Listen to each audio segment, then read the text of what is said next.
কি লেখা আছে? গাছ লাগাও জীবন বাঁচাও। এখানে লিখেছে গাছ লাগাও জীবন বাঁচাও। তার মানে যেটি মাঠে ঘাটে সুরক্ষভাবে যদি একটা গাছ থাকে, সে গাছটা মানুষের জন্য প্রয়োজনীয়তে হয়তো কাজ কামে থেকে আসছি দিয়ে সেখানে এসে রেস্ট নেবে, তাই বলে এই গাছের গোড়ায় দেরি দেরি মুছতে হবে এমন কোনো মানে নেই।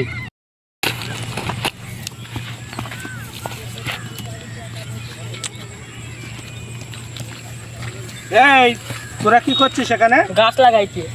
তো গাছ লাগাচ্ছি তাই বলে গেঁজা গাছ লাগাবি? ओडी मोक चली लेके आजा गांजा ब्रो, गांजा ब्रो, गांजा ब्रो, रोल पेपर चिकी ब्लंट।